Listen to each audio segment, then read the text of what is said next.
promos. So just so you know. So welcome everybody to a rare and special third Tuesday opportunity. And this one is scheduled specifically so we can welcome Phil Huber from the Maryland VOAD and Long-Term Recovery, and Amy Lawrence, pastor of Menoken Presbyterian Church. So we can hear more about the campaign to raise houses, to come alongside our neighbors on the Eastern Shore. But before we dig into that, let's pray. Oh, good and gracious God, we are grateful for the ways you gather us together as your body, here in particular places around your world, and in all the ways you then send us out as your body to love all of our neighbors. Thank you for drawing us as Newcastle Presbytery and our churches and members into this campaign to come alongside our neighbors in the Eastern Shore to help them live abundantly and not just eke by, flood from flood. Be with us tonight as we learn more, as we ask questions, and as we hear about the impact that the little bit we're doing is making in other people's lives. Guide us in this time and in all the days to come, we ask in Jesus' name. Amen. Amen. So Amy or Phil, I don't know which of you wants to kick us off. I think Phil usually does the speech, so I thought I'd give him a break and I would take the lead. But Phil, and Cindy too, and Donna, you guys have been in on this too. So if there's something that I'm missing or that you think that I need to highlight, please jump in. Sometimes when you've been in a story and told it several times, some of the smaller details that you have just absorbed, you forget. So if there's something that I think I've missed, please just jump right on in. I'm going to share a PowerPoint, so have some pictures here and there, but every presenter has a different way of doing it. So if you have a question, why don't you just put it in the chat or write it down, and at the end we'll circle back around. But I won't stop in the presentation to answer the questions. We'll catch them at the end. But if you're like, oh, I'm afraid I'm going to forget this, definitely throw it in the chat so we'll know what we're looking for. But as Cindy said, I am Amy Lawrence. I am the minister at Menoken Presbyterian Church down in Princess Anne. I've been here since 2020, so I've been here a bit. And I'm gonna share my PowerPoint that I worked on. So we're here talking about this raising campaign, raising houses. And we're here, I'm inviting you to partner with Menoken, the Eastern Shore Long-Term Recovery Committee, trustees of the Presbytery, to significantly improve the quality of lives for our neighbors down in Dorchester and Somerset County, particularly by raising and elevating homes above the floodplain. So that's what we're here talking about. We'll get into the details a little bit, but just wanted to set the stage. And it looks like a lot of you are trying to figure out how to advance there. A lot of you are from, this area, but in case, because sometimes people talk about things up north in Delaware, and I'm like, I kind of know where it is, but not too. So as you can see, I put a big black mark around Dorchester County and Somerset County. Those are the two counties that we are working with the most, particularly I think you can see my cursor right here on the Virginia line. That's kind of where Crisfield is, and as you can see, it is surrounded by water. So that that area deals with a lot of flooding, and even more as we've become closer to storms and things and climate change. So those are the areas we're working with the most. Just to give you a little bit of background, the origins of the Eastern Shore Long-Term Recovery came out of Hurricane Sandy, Superstorm Sandy, however they're calling it, Sandy. That committee built or elevated 64 homes in Somerset County in response to that. And why I share that is because we learned that that standard is really good for this area. The standard that they used, which was the 100-year floodplain plus 2 feet of board feet, have kept all those homes, their feet haven't gotten wet since then. So we have been able to prove to ourselves and just to show the community that this is a sustainable pattern, a sustainable model to elevate homes, and which was good when in October of 2021, the weather patterns across the state, the Mid-Atlantic region, led to one of the worst tidal flood events in decades. And some of the areas in Somerset and Dorchester County saw higher floods even than Sandy. So this kind of reactivated the Eastern Shore Long-Term Recovery Committee. We got back to work, this storm is a little interesting. You're kind of thinking, oh, well, that happened in 2021. Why are we talking about it in 2024? One of the reasons is because the storm got no attention, not federal attention, not state attention. The local news station even didn't pick it up. So it's one of those flooding events that didn't have the same amount of resources attached to it that your normal emergency ones happen with. So from somebody who kind of came in the committee about that time, I'm looking at this, I kind of find that was a little bit of a blessing, because it was able to kind of help us think differently in a sense. The way that, long-term recovery and funding is attached to it wasn't really attached the way it normally was. So we were able to make a different approach and to have space to make a different approach. And I give a lot of credit to Pastor Phil for coming up with a different strategy and leading us through that. So I stopped sharing one slide too soon, so I'm going to pull that back up because we gives a little bit more detail about what we about what our strategy was coming into long-term recovery in these areas.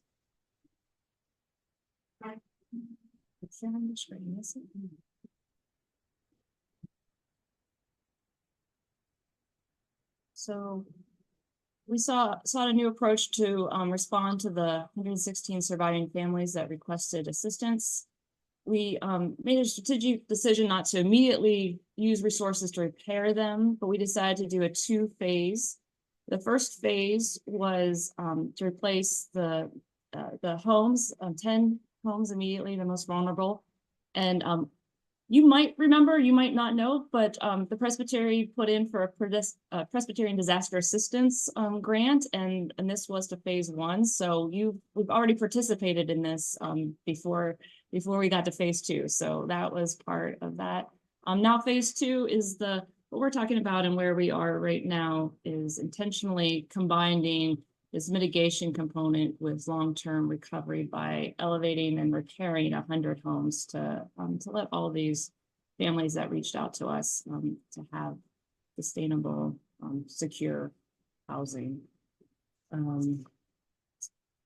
So I think I have one more slide with some more information, and then just to show you the components of this project, intentionally, integrating the long-term recovery and mitigation, 1, to prevent repetitive loss, 2, to be good stewards of the funds. We know a lot of the people are good church people that put their pennies and quarters and the mission funds to this. So we really want to make good stewards. And definitely significantly improving the lives of families. It's not easy to be flooded every so often and just kind of keep repetitively doing that. We've also formed a Blue Ribbon Mitigation Task Group. We actually met earlier today with 66 members of federal, state, municipalities, university, foundations, environmental, just a lot of pretty much all the stakeholders together talking and sharing wisdom and practical things. So that's been really great. And we also use volunteers for the Elevation Project, which so right now all our volunteers do all the work in the homes to prepare it to be elevated.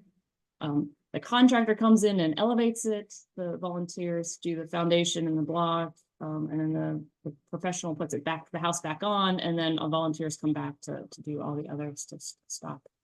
So we've been able to kind of diminish some of the costs and cost savings by quite a bit by using volunteer help. So I know I've been sharing a lot right now. Any questions on what I've said so far? Yes, Dawn. You said volunteers. So Yes. is there an opportunity for our people to be able to volunteer for this endeavor as well? I'm hopeful. I'm going to pass that to Phil right now. That question, and he'll probably answer that later in a second. Right now, we're kind of going house by house because that's the way the funding has come in, and so there hasn't been a big need for volunteers, but hopefully as funding comes in and we have multiple homes being worked on at a time, there'll be more opportunities. But I'll let Phil talk a little bit more about that. And I'm also going to turn it over to him to ask him, because another question you might have is like, how do we pick these families, and how do we like choose who gets the next house and those kind of things. So I'm gonna Phil, if you want to take it away in this part. Sure. It's good to be with you all this evening. Many thanks for the energy that you are giving to this project. It's a huge investment that you're making and attempting to make. I've worked with Presbyterians in disaster ministry for 40 years. My introduction to disaster ministry was in serving my first parish in West Virginia. And it was there that I kicked around the mountains. I don't know if any of you know the name of Jim Cushman. But Jim was an executive presbyter in West Virginia, and later did interim exec positions, one in the Harrisburg area, close by, and followed his wife Polly to James Madison University. In fact, Jim was my partner in forming Transforming Ministry Associates, which is my call to the church was to that entity for almost 20 years. But Jim's really big contribution to me in fine Presbyterian style, he introduced me to single malt Scotch. I had hated Scotch before I knew him, and he introduced me to single malt stuff. And I moved from Glenlivet to Ardbeg now, and I'm a real fan of Islay Scotch. So anyhow, I always attribute that to my Presbyterian colleagues for giving me that. But there is that kind of cooperation, and has been for the 40 years I've been involved in this ministry. And I'm very grateful to Presbyterian Disaster Assistance, who provided some initial funding, and now what the Presbytery is doing. So thank you all very much. In answer to the question, yes, there is opportunity for work crews to assist us, and the more homes that we can be elevating at the same time, the more opportunities there are. Let me see. Can you give me 2 seconds to pull up? Amy, do you have the pictures on that PowerPoint? Did you? I do. I was going to do that next. Do you want me to do that now? Yeah, go ahead and do that now, and then we'll come back to this, because then we can refer to the pictures.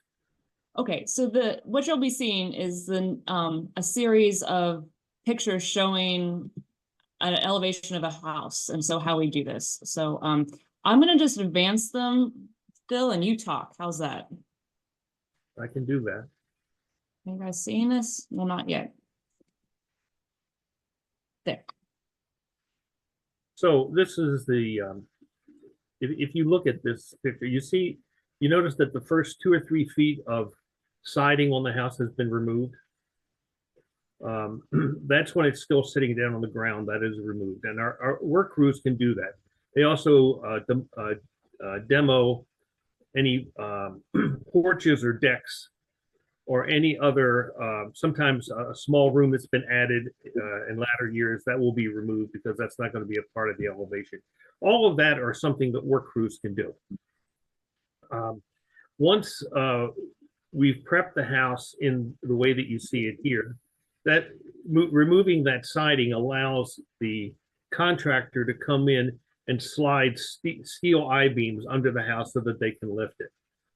And then with jacks and all, they lift the house and they put it on that cribbing that you see there, those blocks of wood, and set it down. Once it gets to that point, then the contractor's job is done. Now, after Hurricane Sandy, we elevated 11 homes, and we simply contracted them out and paid a contractor to do all of this work. And so that's how we have this cost comparison between what it cost us to do it. And this is a comparison to 2016 dollars as opposed to 2024 dollars. So when we show you a cost comparison, how much money we saved using volunteers, because we can compare what we paid a contractor to do all the work and what we paid contractors and cost of materials and what our volunteer labor saved. So if you have if you have one home at this stage being done, okay, go to the next slide. Now you have a work crew who has come in, our volunteers, and have built that foundation. Now, obviously, that takes a little bit higher skilled personnel. But if there may well be within the Presbyterian community people who have that block laying skill and can build that foundation. So you can see in this picture the kind of holes that you see along the side of the foundation is where the I-beams can be slide in and out. And so once that is slid out, then the house is put back down on the foundation. This house was put back down on its foundation on January 9th. And I think the next picture that Amy has shows you what it looked like. That was January 11th. And pay attention particularly to the skies. This water that you see that's flooded in there was not because of any storm. It was simply tidal flooding that occurred. And this house was sitting on the ground the way the house to the right is sitting now in that picture. So you can see the difference that elevating a house makes. So then once it's back down on the foundation, we can bring our volunteer work crews back in, put that siding back on the house so that when it is finished, it looks like this. And our volunteer work crews did the rest of this work, put the siding back on, put the deck or the stairs on the front of the house. You can't, it's hard to see, but on the back there's a deck that was put on, and then we painted the block and had to reattach electricity and reattach plumbing. So from what it cost us to pay a contractor to do this work compared to what we spent on this house in using our volunteer labor, we saved $35,000 on the, and that was true for both homes, both of the homes that we've done so far.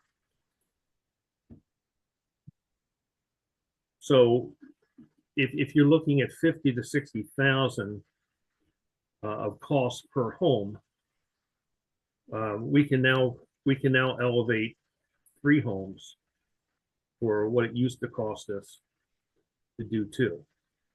So it's a pretty good return ratio by using volunteers. So if we have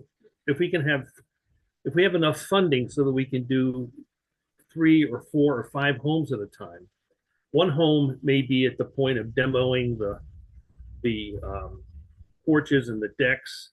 Another home may be ready to, it's already been set back down on the foundation.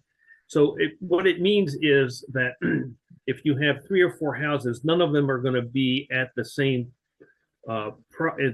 point in the process of the elevation. And so that means then that various skills are needed from our work crews to be able to work on the homes that we're in process with. So as we move into this, we're hoping, if you can't see, I'm counting on your 150,000. I just believe you're going to do that. Okay.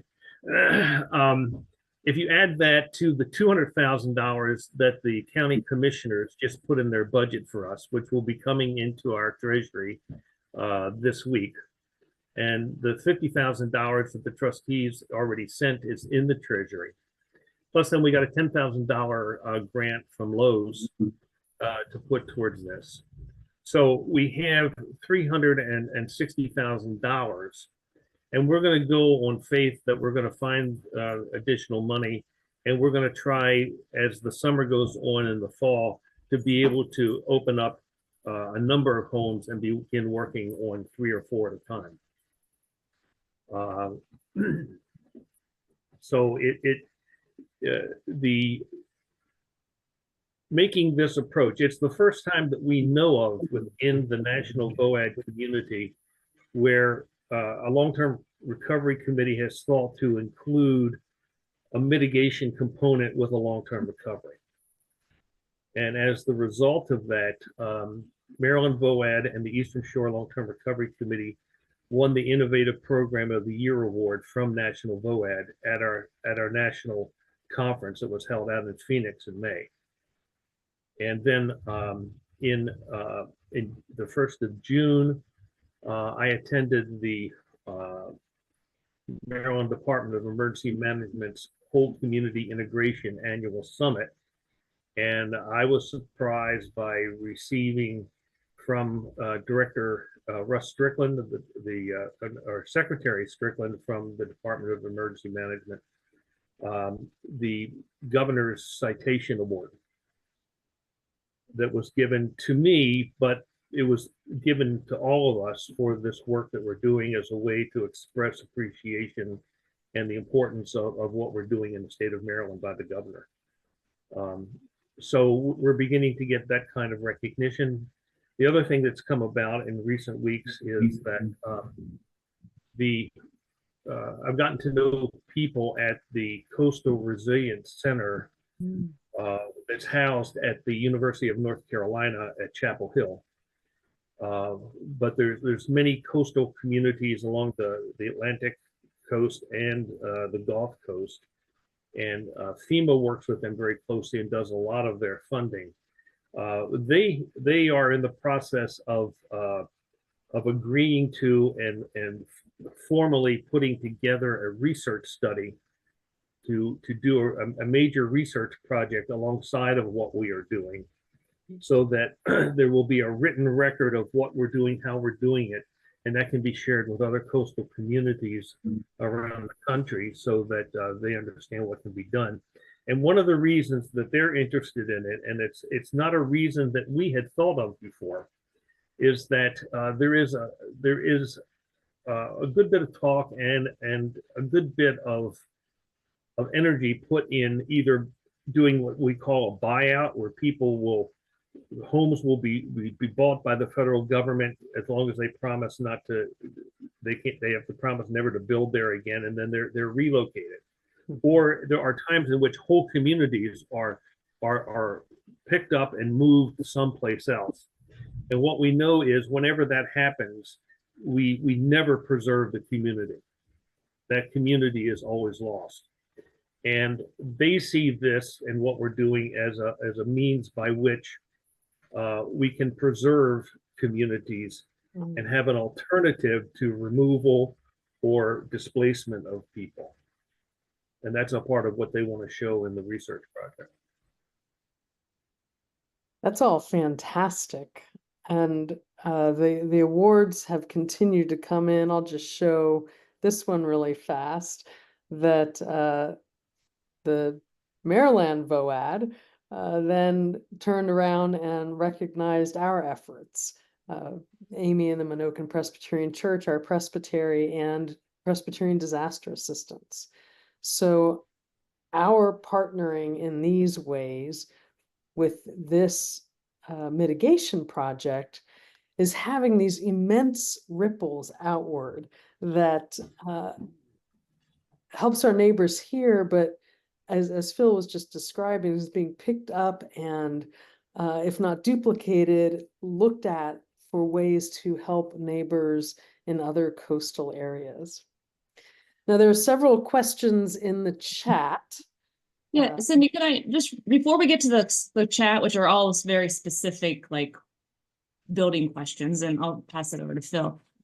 As somebody who's kind of moved to Somerset County just about 4 years ago, one of the reasons I'm so excited about this is just the energy and the hope that's around this. Somerset County is, and Dorchester County too, is one of the poorest counties in Maryland, and sometimes that wears on your spirit and wears on your communities. But this is so much energy around this, the dignity and the respect and the just honoring a community and saying, we're not asking you to leave. We want to try and help to preserve and to let you stay, has been really beautiful. And I just feel like that's another energy and that's moving through this too. So as well as we talk about how to physically raise a building, we're also raising the hope in this county and the community. So, which was great. So let's see. If I could tack onto that, Amy. Sure, please. Dorchester and Somerset aren't some of the poorest. They are the poorest county in Maryland. And Crisfield is the poorest community in the poorest county, in Somerset County. In one snapshot that I find helpful to share, there's a population of about 2,700 people in the city of Crisfield. Within the city limits of Crisfield, there are 300 HUD-owned public housing units that house 1,300 people. So nearly a half of the population lives in public housing in Crisfield. But to speak to the hope that Amy mentions, there was a group of Mennonites who came down to be a part of home dedications. And I hope whenever we dedicate this home, I hope you all will make it down, because those home dedications are really special.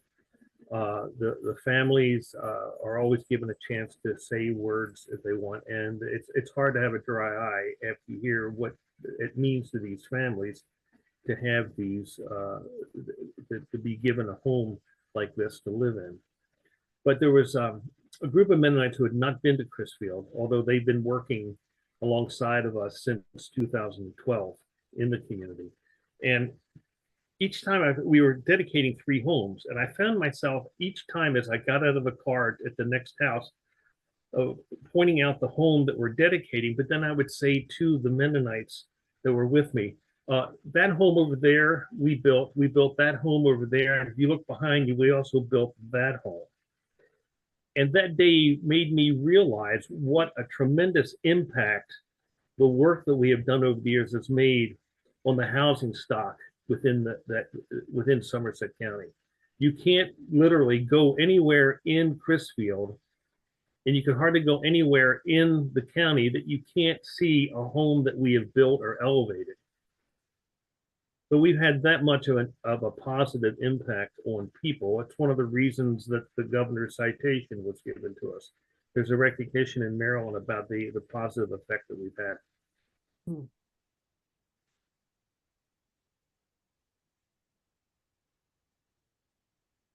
And so what Phil is saying too is like, this committee has history and knows what it's doing. So it knows. So some of the questions, I don't know if you want me to read them out, Phil, and you answer, or I'm looking at them. you're So like, okay. we simply reconnect to those systems. If it's a septic system, or if you're in a municipality that has a septic, that has a sewer system, we simply reconnect to that system, as well as reconnecting to the electrical grid. Mm-hmm.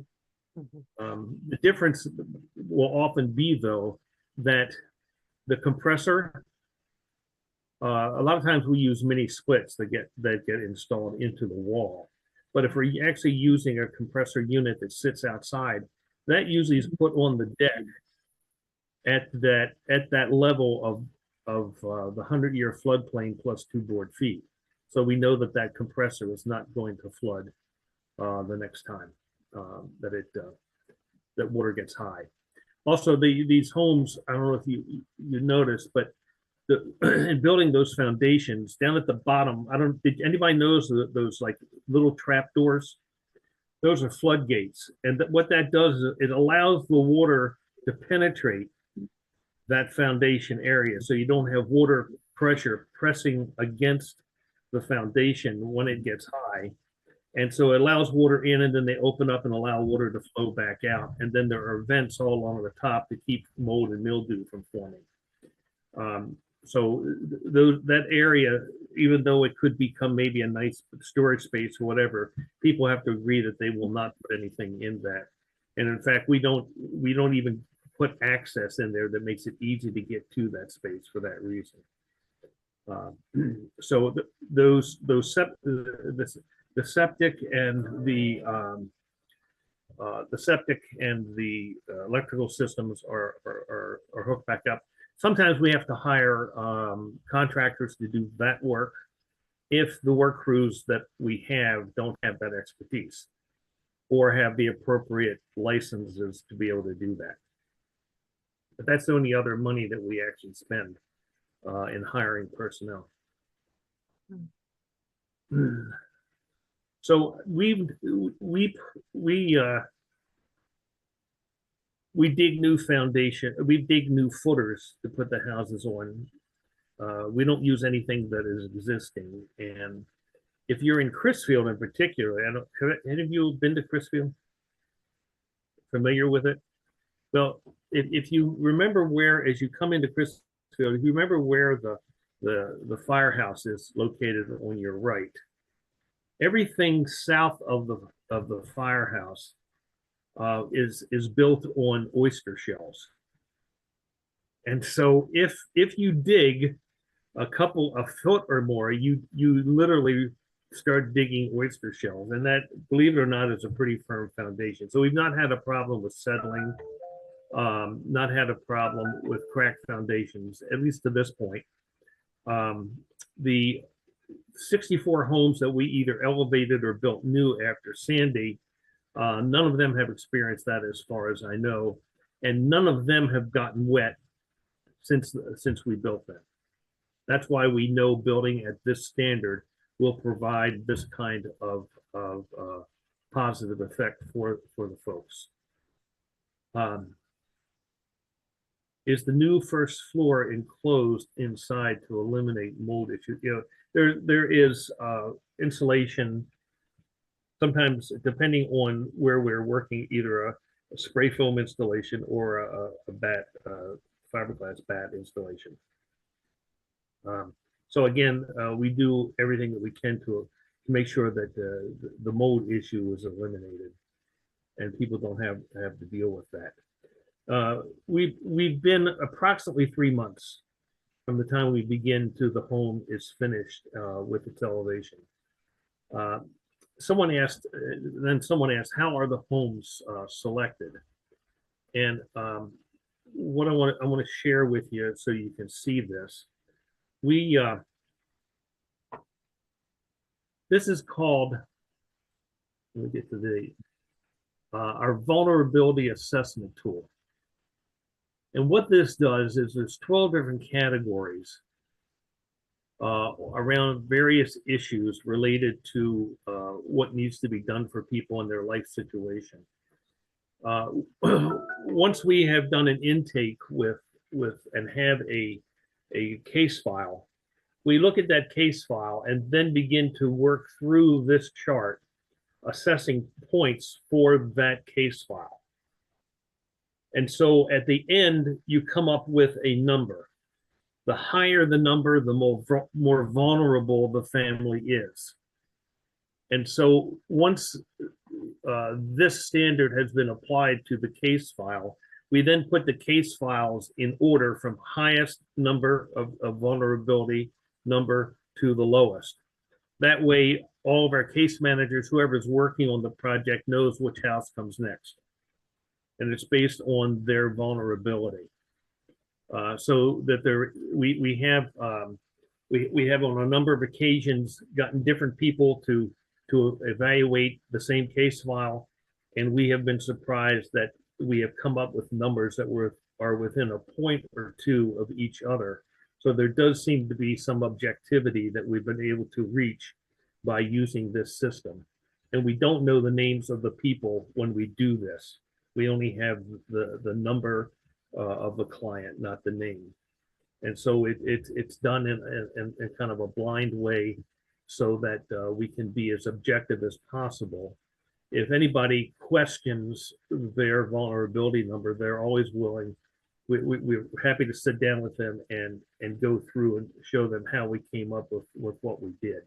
It's always very transparent, and we're not hiding anything from anyone. But usually when I show this to people, people have asked, how come my neighbor down the street got to get their home repaired before me?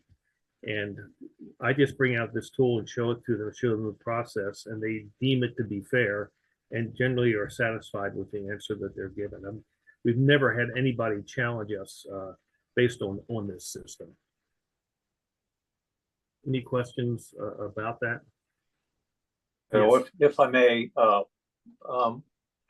if I'm understanding correctly, the homes that you select or look at are owned and not vacant. Is that correct? All the homes that we're working on are owned by families. That is correct. Okay. So is there they could be vacant simply Okay. because they're not livable, but we don't work on rental homes. We consider rental homes to be a business. Someone is renting that home as a business for income. Mhm. And only in the rare exception have we ever done worked on a rental property, and usually that came with conditions of rent control for a certain period of time, and even after rent control, they could only raise rent by a certain amount, and that the family that was living in the house prior to the event had the right to continue living there, that they couldn't be forced out. So we've done that on a couple of occasions, but rarely. So my other question with that then, do you run into a temporary housing need when the folks are displaced, or how do you handle that? Yes, that's always a part of the case management, and it's one of the questions that it needs to be answered before we begin doing any work. Is what is the temporary housing going to be? Now, we have we had a case come about where we built 10 new homes to replace homes that had been damaged beyond repair. One of the homes that we were building, we found out that the client had not been honest with us. She had not done her part. I mean, this is never a freebie. We always expect that the clients will participate in their own recovery in some way. Now, sometimes it's very minimal because people have very limited resources. But in this case, the woman did not do any of what was required of her. And then in checking, we found out that there was a long history in the community of unpaid bills. And in fact, we were quite concerned that if she were given this home, that it could be lost in a matter of 6 months by people placing a lien and taking her to court and that kind of thing. So what we did with the permission of the donors is this 10th house, we're calling it, is now available. We've not provided it to another family yet. We will at the end of all this, but right now we're using it as a temporary housing opportunity. But because there's families and there's a close knitness in the community, oftentimes people can go and live with family members or have other options that they can figure out. And that might be part of their contribution to their own recovery by being able to find the temporary housing that is needed. Obviously, we have one house to provide for temporary housing. If it's going to try and do 3 or 4 homes at a time, those families will need to be able to find other arrangements. And we do not have money that has been given to us for temporary housing. And we are have not been able to find money within the state to be able to help with that. Thank you, sir.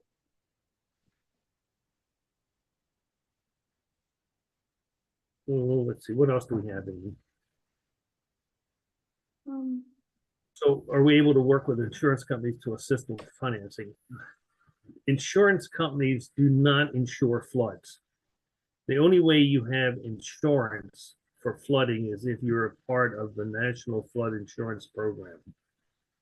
And because most of the people we work with are so poor, they can't afford the National Flood Insurance policies.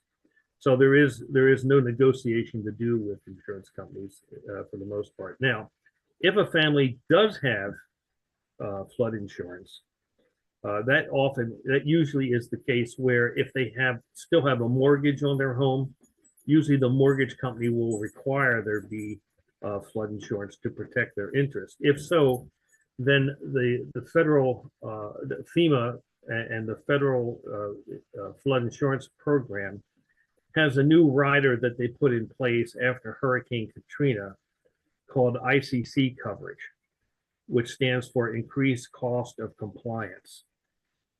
And so with every home that does have flood insurance, there is a availability of $30,000 for demolition of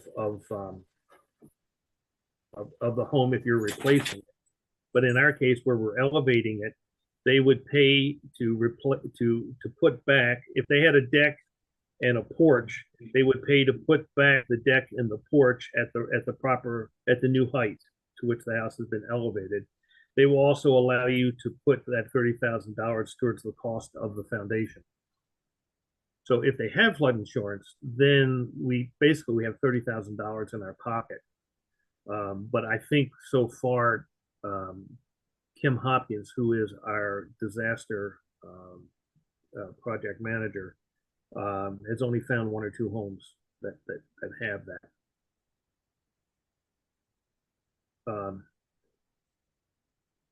That's a good. The next one's a good question. Is the infrastructure also being addressed to elevate roads?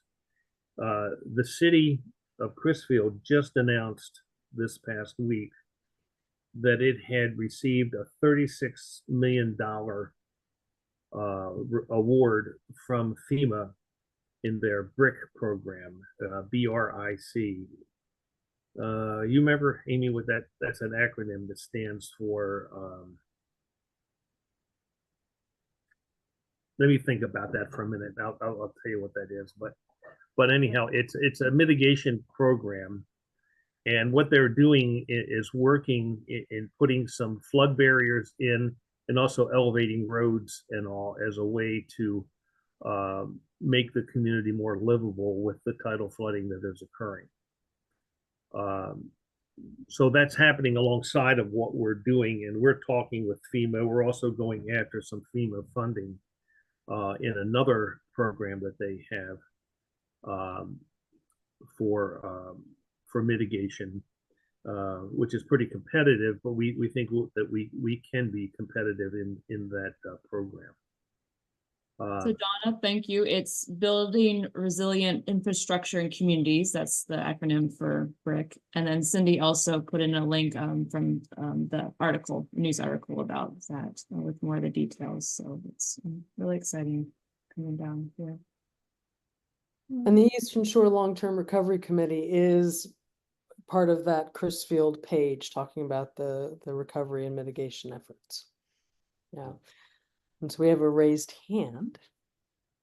I'm really interested in everything that you guys are doing. I've been involved in various mission and construction projects with various churches. I'm front running you, Amy. I'm going to see you in Chestertown on Thursday night. Oh, So. good. Okay, good.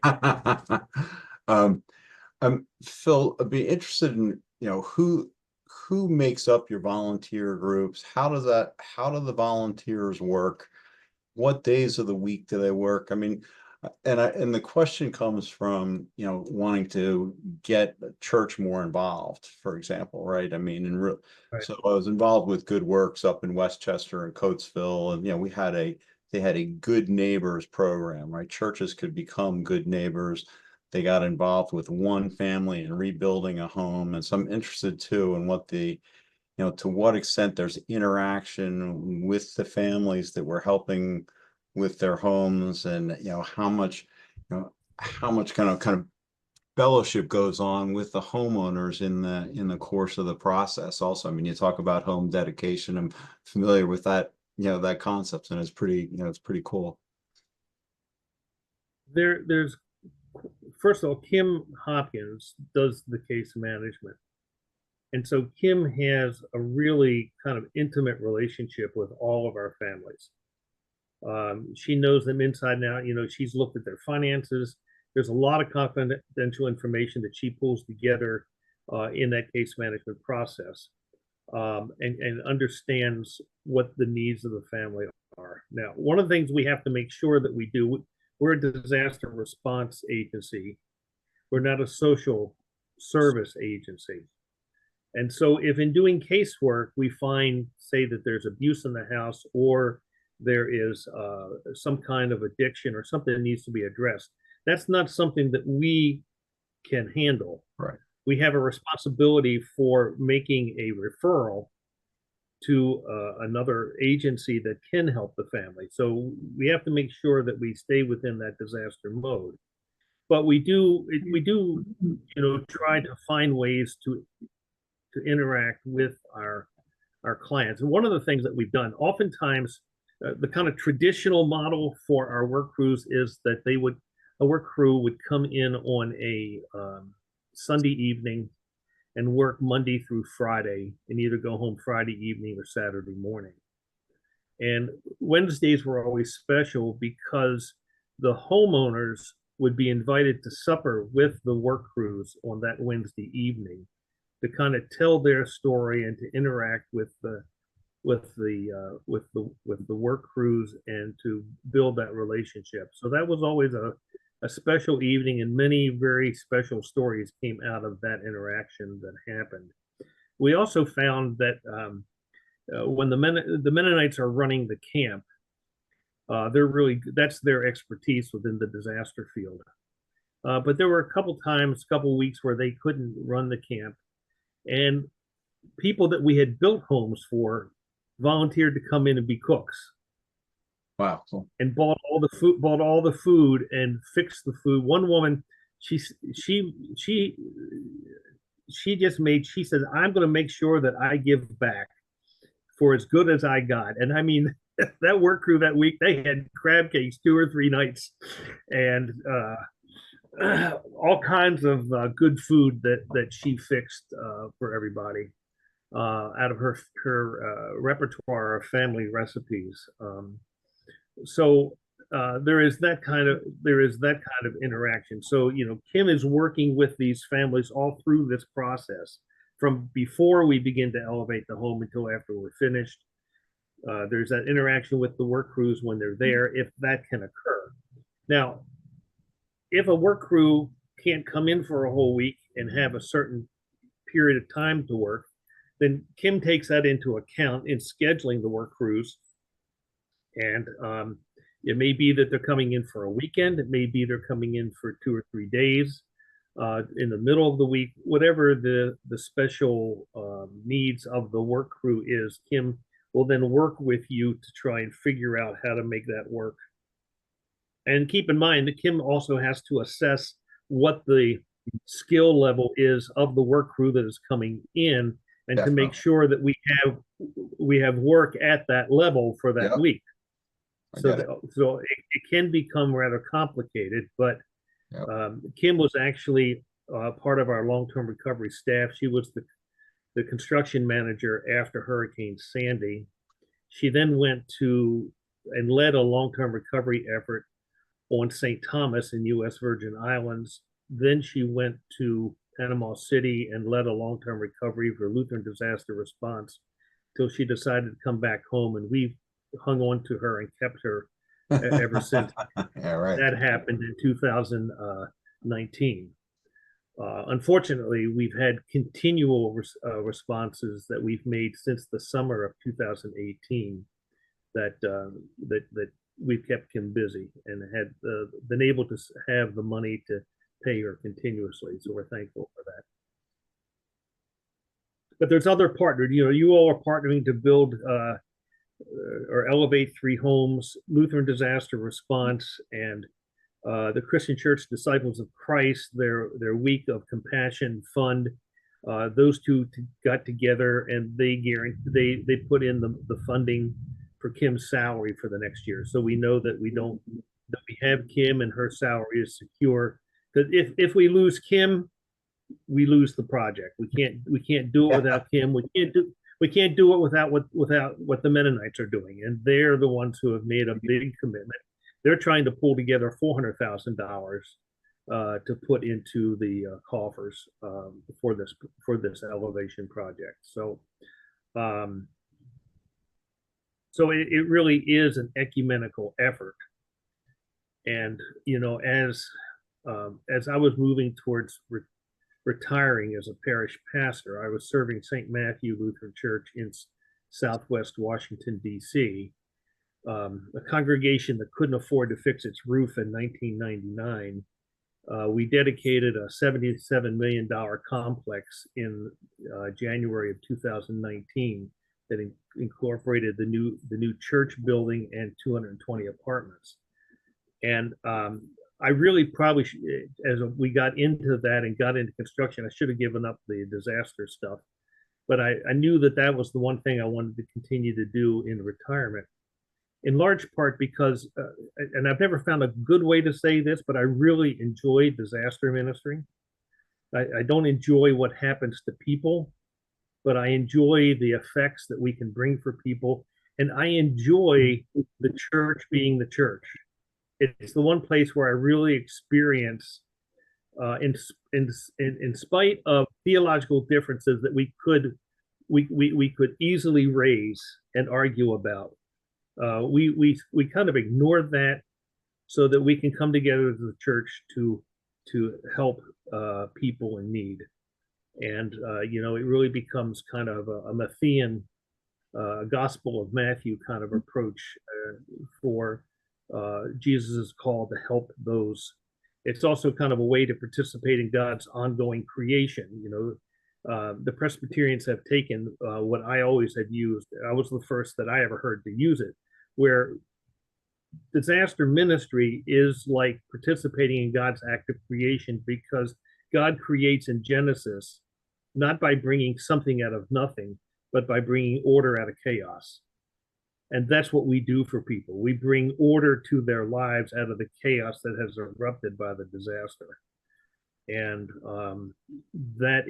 that's my calling and my passion in doing this work for all these years. Well, don't sell yourself short. I'm sure that everybody else would say that I would collapse without you also.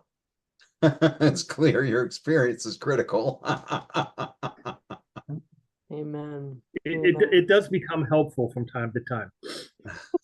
I'm sure. Experience and all the connections you have fostered over the years. Just in case some folks are jumping off at the top of the hour, I'm putting the direct link to our giving portal in the chat. As a reminder, the Presbyterian's trustees donated directly $50,000, which is essentially the cost to raise a house, and then created this matching grant challenge, a second $50,000 to be matched by donations.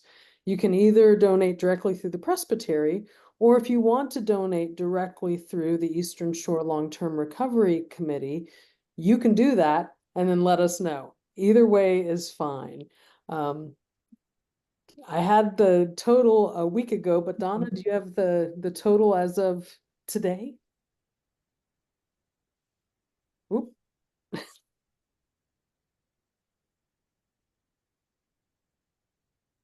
You're still on mute. There we go. There. Am I here? There you go. $12,869. All right. And All right. Donna has this beautiful graphic that she's put together and it's on the communications. So if you're wanting to use it, it's this great graphic. Awesome. Awesome.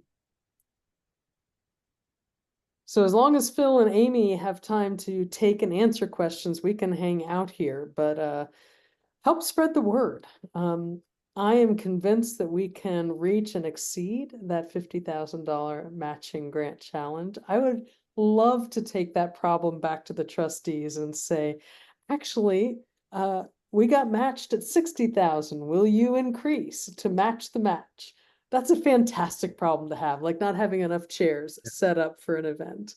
So yeah, please encourage your churches and members individually, but also our worshiping communities. We've had several churches give direct donations as well to this. And every little bit helps raise a house.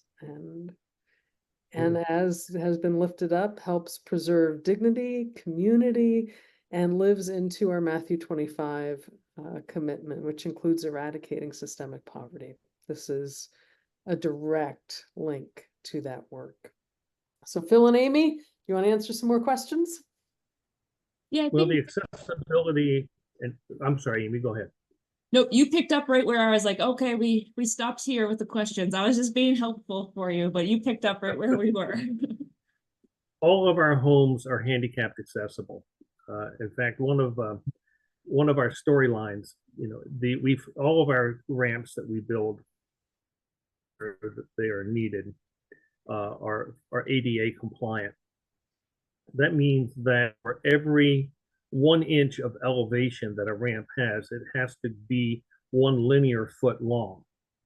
So homes where there are where we are elevating them 8 feet, that means that ramp is 90 plus. Every 25 feet, there has to be a flat surface so that anybody in a wheelchair can rest. And so that becomes 115 or 120 feet long.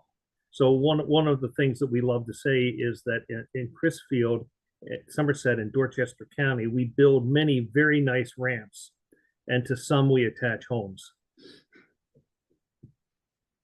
That's what it looks like a bit as these ramps go back and forth in order to get that much footage.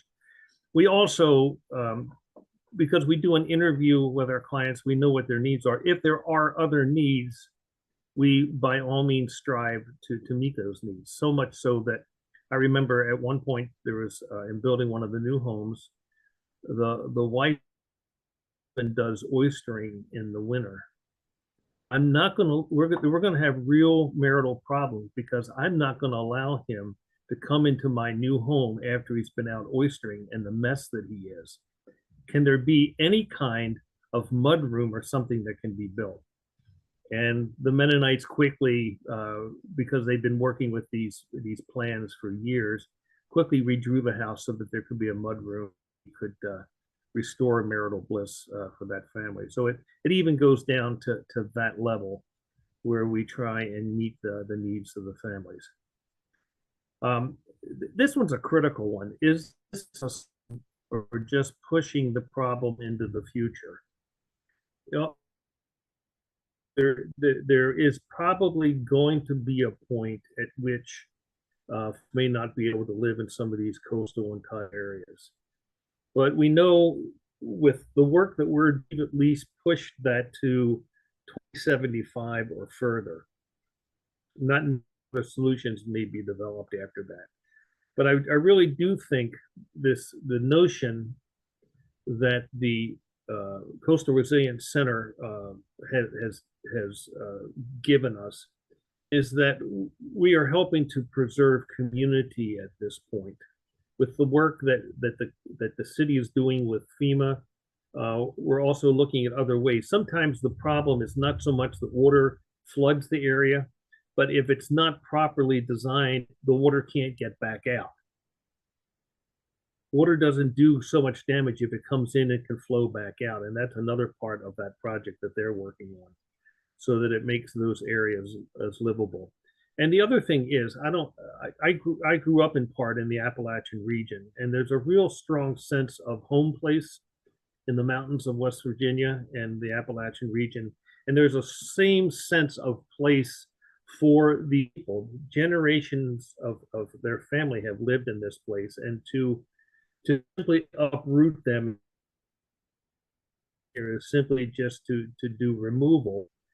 It's not unlike some of what we did to Native Americans in the earlier history of our country, or the way in which we uprooted Africans and brought them to this country with no sense of a lost sense of history and who they are and where they came from.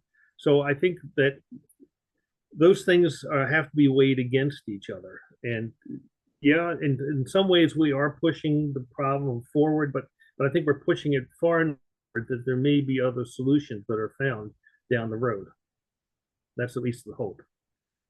And by doing this, we're not repairing homes any longer that are still sitting on the ground, that we know are going to be flooded, and the money wasted that we did. We know that these homes are going to stand and be dry for decades to come.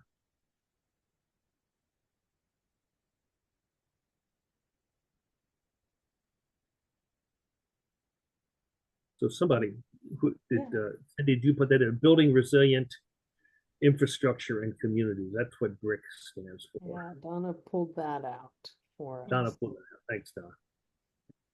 And just so everyone knows, what does VOAD stand for?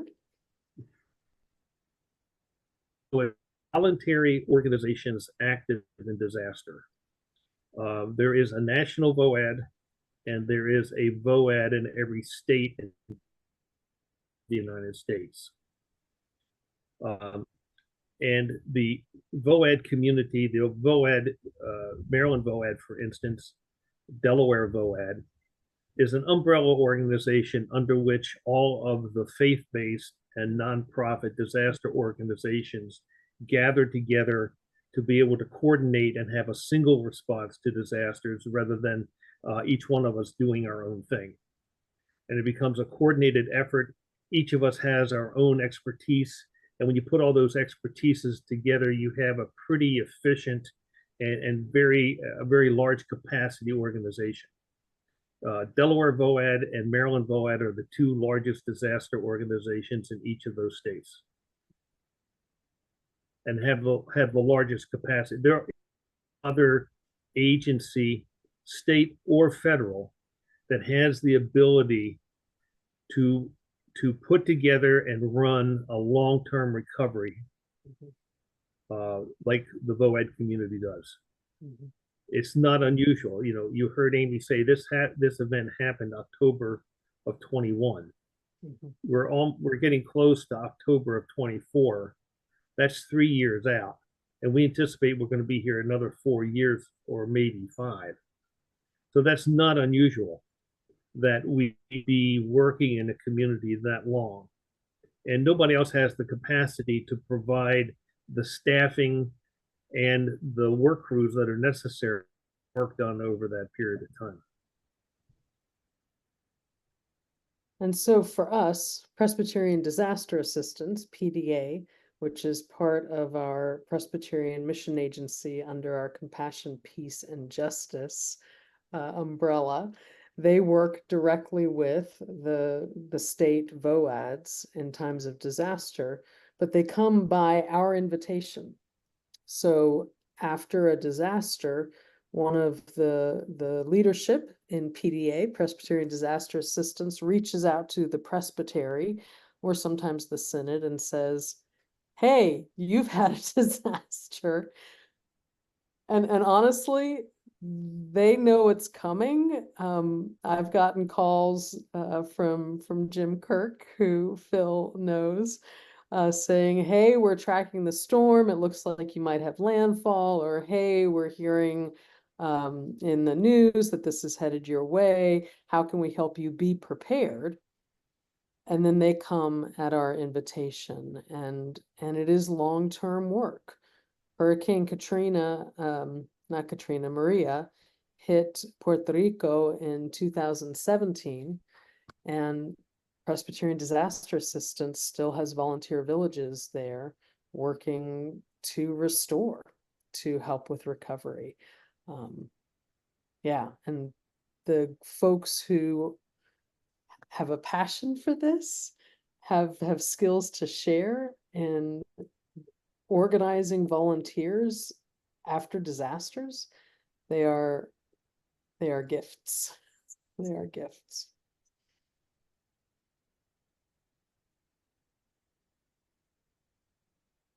Any other questions?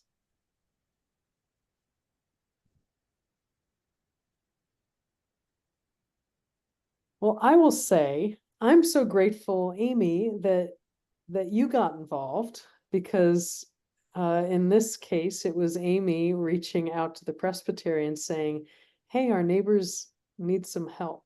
And so that local connection, loving our neighbors as ourselves, has helped us be more involved with an area that we don't have a Presbyterian church in Crisfield.